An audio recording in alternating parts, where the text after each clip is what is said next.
하게 하기 위해서 여러 가지 방법을 동원하기도 합니다. 믿음을 달라고 금식 기도를 하기도 하고, 100일 작정 철야 기도를 하기도 하고, 천일 새벽 기도를 하기도 합니다. 그죠? 이렇게 합니다. 그래서 이처럼 사람들에게 믿음은요, 분량으로 잴 수 있는 어떤 것을 여기기도 하고, 열심히 노력하고 갈고 닦아서 좋은 것으로 만들어서 가질 수 있는 것처럼 여기기도 해요. 그죠? 그렇게 하기도 합니다. 이처럼 사람들에게 이 믿음은 분량으로 잴 수 있는 그런 어떤 것들이 아니에요. 그런 것들이 아닙니다. 국어사전에 믿다라는 말이 있죠. 우리 믿다라는 말을 국어사전에 찾아보시면 받들고 따르다라는 의미가 있어요. 받들고 따르다. 그러면은 믿음은 명사라고 생각하잖아요. 명사. 그래서 받들고 따름 뭐 이렇게 생각할 거 아니에요. 그죠? 그래서 명사형으로 다분히 내가 행해야 될 행위라고 생각할 수도 있어요. 그렇게 생각하기 쉽습니다. 그래서 우리의 믿음을 내가 행하는 것으로 인식을 해요. 내가 열심히 노력을 하면 그 믿음이 생긴다고 생각을 한단 말이에요. 내가 열심히 노력을 하면. 그래서 그렇게 되면은요, 만일 그렇게 해서 생기는 믿음이면은, 믿음은 성경이 말하는 선물도 은혜도 아니고 당연히 받아야 할 대가가 되는 거야. 내가 열심히 노력했기 때문에 받는 대가가 돼버리는 거예요. 네. 그죠? 그렇게 되는 거잖아. 근데 그래서 과연 성경은 무엇을 믿음이라고 얘기하는지, 또 그 믿음은 우리에게 어떻게 오는 것인지 함께 살펴보도록 하겠습니다. 네. 로마서 1장 17절입니다. 하나님의 의가 복음 속에 나타납니다. 이 일은 오로지 믿음에 근거하여 일어납니다. 이것은 성경에 기록된 바 의인은 믿음으로 살 것이다 한 것과 같습니다. 아멘. 네. 우리가 믿음을 얘기할 때 그 근원이 어디에 있는지를 자주 강조하는데, 믿음의 근원은요, 하나님의 의 안에 있어요. 하나님의 의야. 의가 의 안에 있습니다. 그래서 여기서 하나님의 의라는 건요, 하나님의 그 의는 아버지가 자식한테, 자식에 대해서 끝까지 포기하지 않는 거야. 끝까지 아버지의 노릇을 다 해주는 거야. 포기하지 않고. 내가 우리 명석이하고 은혜가 아무리 사고를 치고 말썽을 많이 부려도 끝까지 책임지고 포기하지 않고 그 열심히 제 목사의 도리로서 신앙을 잃지 않게 노력을 해주는 거, 그게 하나님의 의예요. 그죠? 이렇게 의라고 얘기하는 겁니다. 네. 신학적인 용어로 이것을 하나님의 의라고 얘기하는 거예요. 이게 그러니까 여기서 하나님의 의라는 건요, 그러니까 아버지의 도리를 다하는 거, 끝까지 책임지는 거, 그게 그게 하나님의 의예요. 그죠? 그러면 성경의 의를 우리가 얘기하는 거죠. 도덕적으로. 우리가 의라고 하면 막 도덕적인 걸 많이 얘기하잖아요. 도덕적이고 윤리적인 개념을 이해하는 사람들이 많아요. 근데 그런 개념보다 성경에서 말하는 의는 관계를 맺고 사는 어떠한 존재가 그 관계가 요구하는 의무와 책임을 성실하게 수행해 가는 것을 의라고 얘기하는 겁니다. 그러니까 그러므로 하나님의 의는 하나님께서 관계를 맺고 있는 하나님의 백성들에게 하나님께서 하실 일을 성실하게 하는 것을 말하는 거예요. 그게 하나님의 의입니다. 그래서 바로 아버지의 역할을 얘기하는 거예요. 아버지의 역할. 아버지의 역할을 의미합니다. 그래서 그게 자식을 향한 아버지의 사랑과 은혜와 그 뜻이 우리를 믿음에 이르게 하는 거예요. 그러니까 아버지가 우리를 끔찍하게 사랑하셔. 그 사랑과 그 은혜와 그 뜻 가운데 우리가 믿음에 이르게 된다는 거예요. 그 의미를 얘기하는 겁니다. 복음은 뭐예요? 복음. 우리가 굿뉴스라고 많이 배우잖아요. 굿뉴스. 그죠? 굿뉴스라고 우리가 많이 배웠잖아요. 우리 그 공부할 때 많이 배웠어요. 그죠? 좋은 소식이라는 뜻입니다. 그죠? 좋은 소식이라는 뜻이에요. 그 로또에 당첨되는 게 굿뉴스예요. 로또에 당첨되는 거. 어떻게 보면 굿뉴스, 세상적으로 봤을 때는 굿뉴스야. 그죠? 세상적으로 봤을 때는. 자식이 좋은 대학에, 서울대에 가는 게 좋은 소식입니까? 아니면은 대회에 나가서 우승하는 게 좋은 소식이에요?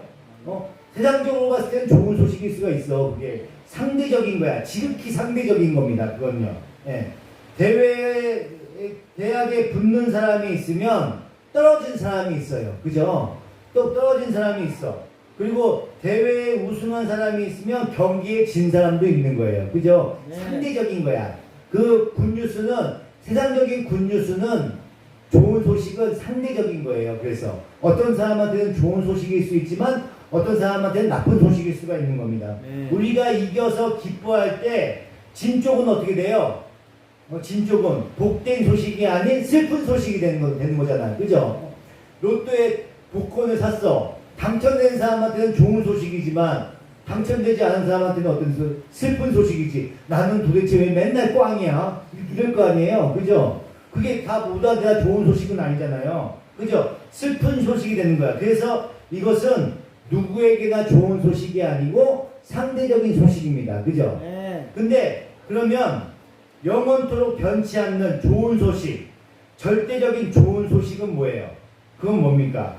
영원토록 변치 않을 뿐만 아니라 절대성을 갖고 있는 그 참된 좋은 소식. 그러니까 누구한테는 좋은 소식이고 누구한테는 나쁜 소식이 아닌 모든 사람한테 그 소식이 좋은 소식, 절대적인 좋은 소식. 그게 뭐예요? 네.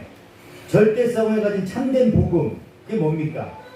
죄와 허물로 죽을 수밖에 우리를 위하여, 죽을 수밖에 없었던 우리를 위해서 하나님께서 아들을 보내셨고, 그 아들은 우리 하나님 백성들을 위해서 기꺼이 하나님의 저주를 받아 죽으셨어요. 그러니까 제가 아침에 새벽 예배 때 말씀드렸잖아요. 죄에 대해서는 하나님께 용서를 해줘. 그 대가는 받아야 돼. 그러니까 하나님은 죄는 끔찍하게 싫어하셔요. 그래서 그 죄에 대한 그 심판은 반드시 받아야 되는 거야. 그 심판을 대신해서 예수님께서 받으신 거라고, 우리 그 심판을. 그래서 그 하나님의 그 저주를 그 아들이 기꺼이 받으셨다고, 받아서 죽으셨어요. 그래서 하나님께서는 그 아들을 다시 살려내셨고, 그 삼위의 하나님께서 하신 일이 우리한테 전가된 거야. 그 대신 죽었던 것이 우리한테 전가된 거예요. 전가되어서 우리가 용서를 받고 나음을 입게 되는 것. 이것이 바로 복음인 거예요. 이것이 복음입니다. 네. 성경 전체는 바로 이 이야기를 하고 있는 것입니다. 네. 그리고 그 복음을 믿는 자들을 우리는 그리스도인이라고 얘기를 하고 있어요. 그죠? 그리스도인이라고 얘기하는 겁니다. 그리고 어떤 사람에게 복음이 진짜 복음, 진짜 굿뉴스가 되기 위해서는요, 그 소식이 자신과 무슨 관계가 있어야 돼요. 연관이 있어야 돼요. 그렇지 않으면 그 소식은 굿뉴스가 되지 못해. 예를 들어서 저기 부산에 어떤 순돌이라는 애가 있어. 순돌이가 서울대학교에 들어갔어요. 서울대학교에 당당히 수석으로 합격을 했어. 그러면 순돌이 엄마한테는 이 소식이 어떤 소식이야? 굿뉴스가 되는 거죠. 그 굿뉴스가 되는 거야. 뛸 듯이 기쁠 거 아니에요. 자기 자식이 서울대 수석으로 붙었으면 얼마나 기쁠 거예요. 기뻐. 그런데 그 소식을 서울에 있는 서울에 있는 박씨 명석이가 들었어. 명석이는 순돌이하고 아무 관계가 없어. 그러면 명석이한테 이게 굿뉴스예요? 아무 연관이 없잖아. 그러면 그런 사람이 서울대 붙었나 보네. 그냥 그러고 말잖아요. 나하고 아무런 관계가 없잖아요. 그러니까 아무런 감동이 없는 거야. 그냥 누가 로또에 당첨됐어. 그러면은 당첨됐나 보네. 나하고는 아무 상관없네. 나하고 아무 연관이 없으니까 그잖아요. 감동이 없는 거야. 아무런 감동이 없어요. 나하고 이처럼 복음은요, 반드시 나하고 무슨 관계가 있어야 되는 거야. 관계가 있어야 그것이 참되게 믿어지는 거예요. 그렇잖아요. 네. 나하고 아무 관계가 없으면은 그게 아무 상관이 없지. 예수님이 죽은 거하고 나하고 뭔 상관이 있어. 나하고 관계가 있어야지 내가 그걸 기뻐하고 좋은 소식이라고 여길 거 아니에요. 그렇죠? 그렇게 되는 겁니다.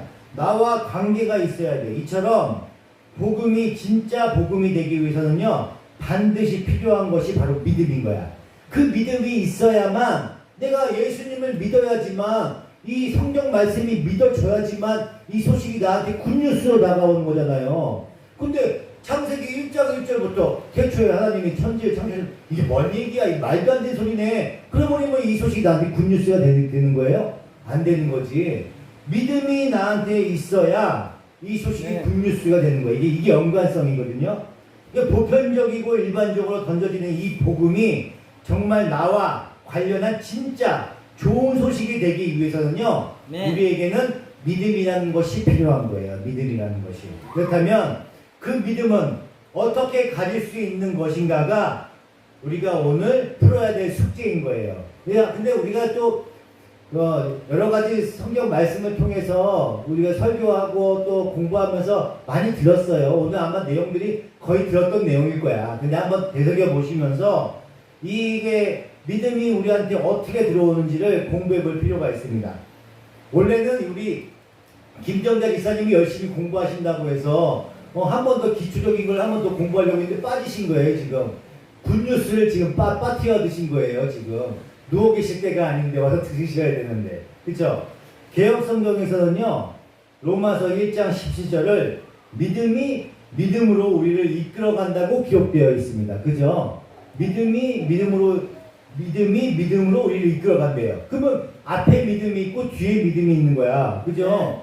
그럼 다소 이해하기가 힘들어. 믿음이 믿음이라고 얘기하니까 이해하기가 힘들잖아요.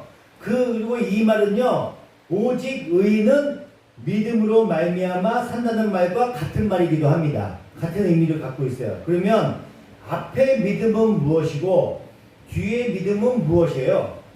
정확하게 알고 계십니까? 잘 이해가 안 되죠? 네. 먼저 믿음으로 믿음에 이르게 한다는 말을 풀어보면은 이 구절을 보면 마치 믿음이 두 종류가 있다는 듯한 뉘앙스를 풍겨요. 그죠? 두 종류가 있다는 뉘앙스를 풍깁니다. 결론은 그렇다고 얘기할 수 있어요. 두 가지의 믿음의 종류가 있어요. 네. 믿음은 우리가 그렇게 두 가지 관점으로 나누어서 이해할 수 있고 해석할 수 있으며 바라보는 관점을 달리 가질 수가 있습니다. 그러니까 오늘부터 해서 3주 동안 공부하는 그 믿음의 내용을 다 공부하면 이 앞에 있는 믿음과 뒤에 있는 믿음이 어떤 의미로 쓰이는 건지를 우리가 정확하게 알 수 있다는 얘기예요. 그러니까 우선은 지금은 잘 이해가 안 가더라도 계속 들어보시면 됩니다. 그래서 로마서 1장 17절 말씀처럼 믿음에서 출발해서 믿음에 이르게 한다는 의미를 공부하는 데에는 믿음의 조상 아브라함의 생애를 우리가 살펴볼 필요가 있는 거예요. 거기를 살펴보면 우리가 그거에 대해서 내용을 이해할 수가 있습니다. 믿음을 대표하는, 우리 믿음의 조상이라고 얘기하잖아요, 아브라함을. 그래서 믿음을 대표하는 아브라함의 삶을 짚어보면서 이 구절의 의미를 풀어보도록 하겠습니다. 히브리서 11장 8절입니다. 믿음으로 아브라함은 부르심을 받았을 때 순종하고 장차 자기 몫으로 받을 땅을 향해 나갔습니다. 그런데 그는 어디로 가는지를 알지 못했지만 떠난 것입니다. 믿음으로 그는 약속하신 땅에서 타국에 몸붙여 사는 나그네처럼 거류하였으며 같은 약속을 함께 물려받을 이삭과 야곱과 함께 장막에서 살았습니다. 아멘. 이처럼 아브라함은 믿음으로 부르심을 받았을 때 순종하여 고향을 떠났다고 기록되어 있어. 그러니까 부르심을 받을 때부터 순종했다고 써있다고 기록되어 있어요. 그죠? 그래서 우리는 아브라함의 믿음을 부러워해요. 하나님께서 딱 명령을 했을 때 바로 움직이는 그 아브라함, 그 믿음. 우리는 그렇지 못하잖아요. 그래서 이 아브라함의 믿음을 우리가 부러워합니다. 믿음의 조상 아브라함과 같은 믿음이 나한테도 좀 있었으면 좋겠다, 이 생각을 많이 합니다. 그죠? 그런데 그가 처음 부르심을 받았을 때 정말 믿음으로 떠났을까요? 아니야, 그렇지 않아요. 그죠?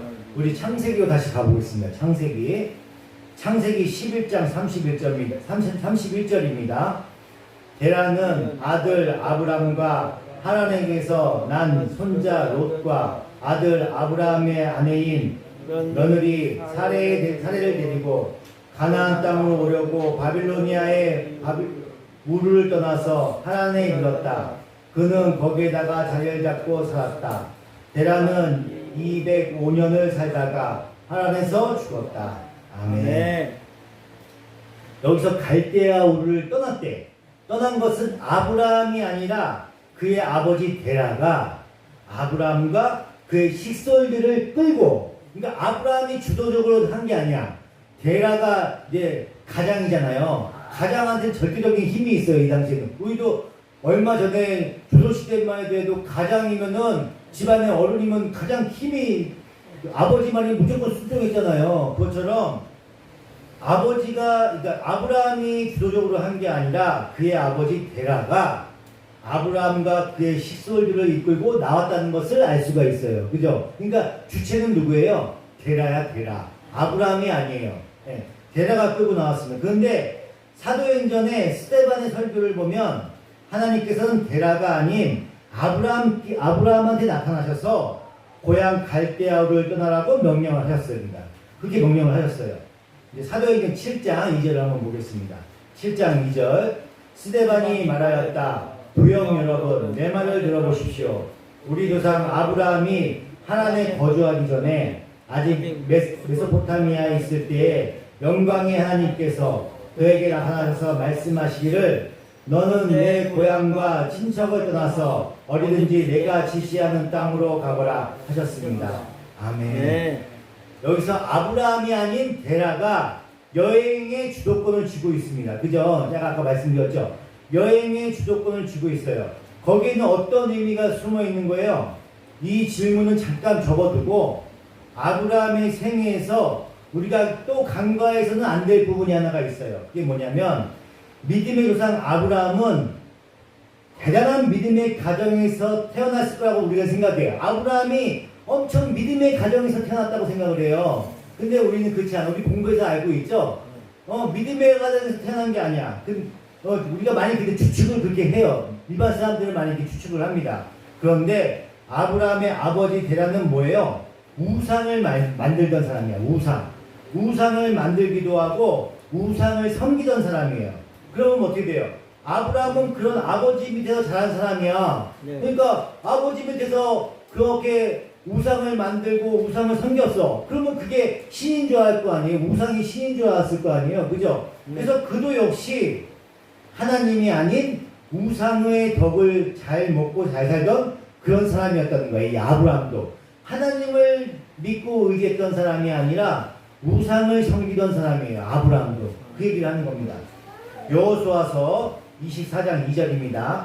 그때 여호수아가 온 백성에게 말하였다. 주 이스라엘의 하나님이 이렇게 말씀하셨습니다. 옛날에 아브라함과 나홀의 아비 데라를 비롯한 너희 조상들은 유프라데스강 건너에 살면서 다른 신들을 섬겼다. 아멘. 나와 있죠? 다른 신들을 섬겼다고 나와 있잖아요. 벌써 말씀에 딱 나와 있어요. 여기서 우리가 표준세번역으로 이렇게 읽은 거예요. 그죠? 아브라함과 데라를 포함하고 있어. 포함한 너희 조상들을 얘기하는 거야. 조상들. 그러면 어떻게 된 거야? 다른 신들을 섬긴 사람들은 누구예요? 데라 한 사람만이 아니라 아브라함과 나홀과 데라를 포함한 그 조상들 모두를 얘기하는 거예요. 모두. 그죠? 모두를 다 얘기하는 거야. 그러니까 지금까지의 내용을 미뤄보면 아브라함은 우상을 섬기는 사람이었던 거예요. 우상을 섬겼고 심지어 우상을 만들어 팔던 집안의 자식이었다는 거야. 지금 따지면 거짓 뭐예요? 무당에 가깝지. 무당. 그죠? 우상을 섬기고 부적을 쓰잖아. 부적을 막 팔아먹잖아. 그죠? 그거랑 똑같이 우상을 만들어서 판다는 게 뭐야? 똑같이 부적 같은 거 만들어 파는 거 아니에요? 그러니까 그 당시에 무당 같은 사람, 무당의 집안이었다는 거예요. 무당의 집안, 우상을 섬기는 집안이었다는 거야. 그러니까 본인도 집안의 내력을 쫓아서 우상을 섬기던 사람이었음이 분명한 거야, 이 아브라함이. 그죠? 그렇게 된 거야. 왜 하나님은 희한해. 믿음의 조상을 택할 때 집안 내력이 이렇게 형편없어. 우상을 섬기는 집안이잖아요. 형편없는 사람을 택했을까요, 이렇게? 그죠? 그 같은 동시대에 어떤 사람이 살고 있었어요? 욥이 살고 있었단 말이에요. 욥이 아브라함과 같은 동시대 사람이에요. 동시대 사람이야. 욥을 택했으면 얼마나 좋아요. 그죠? 욥은 하나님도 인정하신 의인이었잖아요. 그죠? 그러면 편해. 의인을 택하면 편하다고. 근데 그 의인인 욥은 내버려 두고 우상을 섬기고 있는 아브라함을 택했어요. 하나님도. 그죠? 거기에는 분명히 이유가 있는 거예요. 그죠? 이유가 있는 겁니다. 믿음이라는 것은 이렇게 그런 불가능해서 우리가 가능하고 우리의 힘으로 하는 것이 아니라 그런 불가능에서 출발하는 것을 상징적으로 보여주고 있는 거예요, 여기서. 네. 그럼 이러한 성경 스토리를 이해하기 쉽게 생각해 보도록 하겠습니다. 이제 지금 이야기식으로 한번 만들어 보는 거예요. 어느 날, 이제 이러한 하나님을 알지 못하고 우상을 섬기고 있어. 이 아브라함은 우상을 섬기고 있어요. 이 우상을 섬기던 이 아브라함에게 어떤 분이 나타나신 거야. 어떤 분이 나타나셨어. 그리고 무조건 갈대아 우르를 떠나라고 얘기를 했단 말이에요. 그 신이신 그분이 나타난 거야. 근데 뭔지는 몰라. 뭔지는 희미해. 뭐 신인지 어떤지 잘 몰라. 그냥 어떤 분이 와서 무조건 갈대아 우르를 떠나라고 얘기했단 말이에요. 당시 이 갈대아 우르는요, 이 메소포타미아 문명의 발상지예요. 발상지. 그래서 지금부터 4,000년 전, 그러니까 아브라함이 살던 그 시절에 그 당시에도 수세식 화장실이 있었어. 수세식. 그러니까 문명이 엄청 발달했던 때야. 이때가 문명이 엄청 발달했던 수세식 화장실이 있는 문명이 발달했던 그런 도시였습니다. 도시. 그러면 얼마나 살기가 편했을 거예요. 먹고 살기도 편하고 사람들도 많이 모여 살고 하기도 얼마나 편해. 근데 거기를 떠나라고 얘기한 거야. 지금 거기를 떠나라고 얘기한 거야. 거기를 떠나서 저 산골, 뭐 두배 산골로 가라고 하는 거예요. 지금 하나님께서. 그 가기가 쉬워요. 지금 서울에서 이렇게 잘 먹고 잘 살고 있는데 좋은 직장도 갖고 있고 돈도 잘 벌고 있는데 갑자기 어떤 미지의 어떤 분이 와서 떠나래. 저 시골 두배 산골로 떠나라고 해. 쉽게 떠날 수 있습니까? 아니야, 쉽지 못해. 아브라함과 그의 가족에게 여기보다 더 편하고 안전한 곳은 없어요. 갈대아 우르만큼. 그죠? 얼마나 먹고 살기 좋아. 부적만 팔면은 막 돈이 막 들어오는데. 그죠? 그러면 얼마나 편해요. 그런데 그곳을 지금 떠나라고 하는 거야. 이게 얼마나 꺼림직해. 가기 싫고. 그잖아요? 근데 우상을 섬기는 사람들은요, 이 꺼림직한 일들을 불운을 가져온다는 생각에 젖어 있어요. 불운을 가져온다고 생각해요. 그래서 그들은 오직 복을 추구하는 거야. 이 우상은 복을 추구해. 기복을 추구한단 말이야. 세상의 복을 추구해요. 세상의 복을 추구하기 때문에 내가 받을 복에 흠이 있거나 티가 있으면요, 애군을 부를지도 모른다고 생각을 하고 한단 말이에요. 그래서 전전긍긍하고 있어요. 전전긍긍한단 말이야. 그것 때문에. 그래서 요즘에도 어떻게 해요? 부적을 왜 써요? 부적을. 내 자신의 그 복된 인생에 꺼림칙한 일이 생기면은 이제 생길지도 모르니까 뭐 그 무당이 그러잖아요. 너 이제 앞으로 몇 년 후에 뭐 집이 쫄딱 망한다. 뭐 남편이 뭐 갑자기 급사한다. 막 이런 얘기 막 하잖아요. 그 무당들이. 그럼 얼마나 꺼림칙해. 그래서 뭐예요? 그걸 막기 위해서 부적을 쓰잖아요. 부적을 써. 이거 부적을 막 여기 팬티에다가 막 넣어놓고 지갑에다 넣어놓고 막 그러잖아요. 나 지갑에다 넣어봐서 알아. 그거 지갑에다 한동안 넣어놓고 다녔거든요. 그거 뭐 저기 성공한다고 그래갖고 성공은 무슨 개뿔 다 망했는데 하여튼 그래요. 부적이 그런 의미가 있어요. 애군을 맞는다고 그게 해서. 그러니까 그런 아브라함이 아버지 데라에게 그 얘기를 한 거야. 자기 앞에 나타난 그 신에 대해서 얘기를 한 거야. 그 신이 이제 어느 날 갑자기 얘기하는 거야. 나한테 뭔지는 잘 모르겠어요. 그 빛 같은 신이 나한테 와서 이곳을 떠나서 가나안 땅으로 가라 그랬어요. 아버지 어떻게 하면 좋죠? 이제 이렇게 물어봤을 거 아니에요. 그죠? 아브라함이 데라한테 물어봤을 거 아니야. 그 데라는 더 우상을 섬기고 이거 더 큰 무당 아니에요. 그 말로 따지면. 그러니까 데라한테 물어봤겠지. 그런데 우상을 섬기는 자들은요, 자신들이 섬기는 신의 정체에 대해서 분명하지 않아. 분명하게 오지 않아. 이 모호함을 더 좋아해요. 모호하게 오는 거. 막 눈부셔갖고 볼 수 없는 거. 이게 모호하게, 이게 희뿌무리하게 오는 거. 그걸 귀신들이 또 그렇게 오잖아요. 또 이렇게.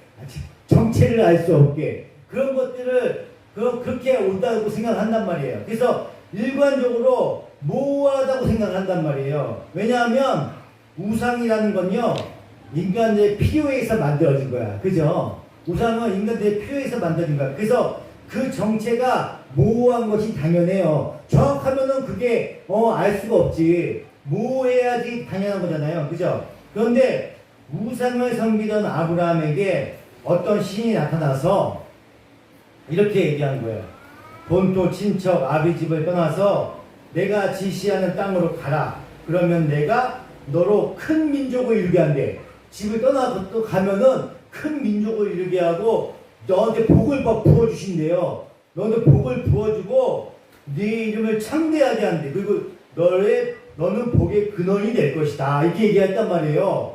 이게 얼마나 이 기복신앙에 물들어 있는 이 무당들이 들으면요, 이 얼마나 축복받는 말이에요. 그죠? 축복받는 말이야. 이런 말을 들은 거야. 그러면 우상을 섬기던 자들에게는요, 이런 귀가 솔깃한 이야기가 틀림없어요. 그죠? 귀가 번쩍하는 내용이야. 그죠? 그러니까 어떤 신이 자기 말만 들으면 복을 부어준대. 복을 퍼부어준대. 그럼 마다할 사람이 어디 있어요? 그죠? 저기서 보다 우상을 섬기는 사람이고 우상을 팔던 사람인데, 그죠? 그게 되는 거야. 그리고 혹시 만약에 그 말을 안 들어서 이 신이 나중에 나한테 해코지를 하면 어떡할까? 안 좋은 일이 생기면 어떡할까? 하고 막 고민할 거 아니에요? 그 만약에 안 좋은 일이 생기면 어떻게 돼? 자기 손해잖아요. 자기 손해. 자기 손해만 될 거 아니에요. 그러니까 자기 가족의 통솔권을 쥐고 있던 아버지 데라가 자기 명령권 아래에 있는 자기 자식들, 사람들 모두 모아서 길을 떠난 거야. 왜 길을 떠난 거예요? 그 하나님 말씀을 들으려고? 아니, 복받기 위해서 떠난 거예요. 복받기 위해서 맨 처음에는. 예. 그런데 이처럼 갈대아 우르라는 세상에서 나와서 약속의 땅 가나안을 향하는 그 길은요, 이렇게 이 사람들이 믿음이 좋아서 떠난 게 아니에요. 전적으로 이렇게 하나님의 전적인 주권에 의해서 이루어진 것입니다. 그죠? 약속의 땅이 무엇인지 몰라. 약속의 땅이 뭔지도 몰라요. 그리고 그 약속의 땅을 선물 주시는 분이 누군지도 몰라. 저는 누군지도 몰라요. 그렇잖아요. 알지도 못해. 약속의 땅이 어딘지도 몰라. 누군지도 몰라. 요구도 할 수 없어. 그냥 복 주신다고 하니까 그냥 간 거예요. 복 준다고 하니까 맨 처음에는. 하늘로부터 땅으로 부어지는 그것이 이제 은혜인 거예요. 우리한테는 은혜인 거야. 이렇게. 예. 어떤 것인지를 모르고 갔을 때 하나님의 전적인 은혜 가운데서 이것이 이루어진 겁니다. 이게 구원의 시작인 거야. 이 믿음이 없는 상태에서 하나님의 열심으로 인해서 이렇게 그 여정을 떠나기 시작한 게 이것이 구원의 시작인 거예요. 예. 그런데 당신은 우리가 살던 곳 그 이외에 다른 곳으로 가면요, 어떻게 돼? 내가 여기 살았었어. 정착민이었어. 다른 곳으로 가면 어떻게 되는 거예요? 나그네가 돼버리는 거죠. 나그네가 떠돌이가 되는 거잖아요. 다른 곳으로 이사를 가는 동안은 떠돌이가 되는 거잖아요. 그죠? 나그네가 되는 거야. 다른 곳으로 가면 전혀 법적인 혜택을 받지 못해요. 왜냐하면 나그네한테 무슨 법이 있어. 그죠? 아무 법이 없습니다. 누가 때려 죽여도요, 말 못하는 자들이 바로 이방인이고 나그네입니다. 나그네예요. 그런 이방인의 삶을 살려고 하니까 데라가 어떻게 돼요? 겁이 나죠? 여기서는 얼마나 잘 먹고 잘 살았는데 저 물 건너가면은 이방인 취급을 받을 거고 나그네 취급을 받을 텐데 얼마나 겁이 나겠습니까? 그 겁이 덜컥 났을 거예요. 그래서 데라는 갈대아 문명권 아래에 있는 하란에 머물러요. 하란에 머물게 된 이유가 거기에 있는 거야. 그래서 하란에 머물다가 그 가나안 땅으로 넘어가지 못하고 거기서 죽게 되는 거야. 거기서 꽤 오랜 시간 거기서 살아요. 하란에서. 그래서 본토를 차마 떠나지 못하게 된 거예요. 그렇게 돼서 하나님이 지시하시는 땅까지 못 가게 된 것입니다. 그렇게 데라가 죽자 하나님께서 그 하란에서 아브라함에게 다시 나타나는 거예요. 다시 나타나는 거예요. 창세기 12장 1절입니다. 주님께서 아브라함에게 나타났다. 너는 내가 살고 있는 땅과 내가 난 곳과 너의 아버지의 집을 떠나서 내가 보여주는 땅으로 가거라. 내가 너로 큰 민족을 되게 하고 너에게 복을 주어서 내가 크게 이름을 떨치게 하겠다. 너는 복의 근원이 될 것이다. 너를 축복하는 사람에게는 내가 복을 베풀고 너를 저주하는 사람에게는 내가 저주를 내릴 것이다. 땅에 사는 모든 민족이 너로 말미암아 복을 받을 것이다. 아브라함은 주님께서 말씀하신 대로 길을 떠났다. 롯도 그와 함께 길을 떠났다.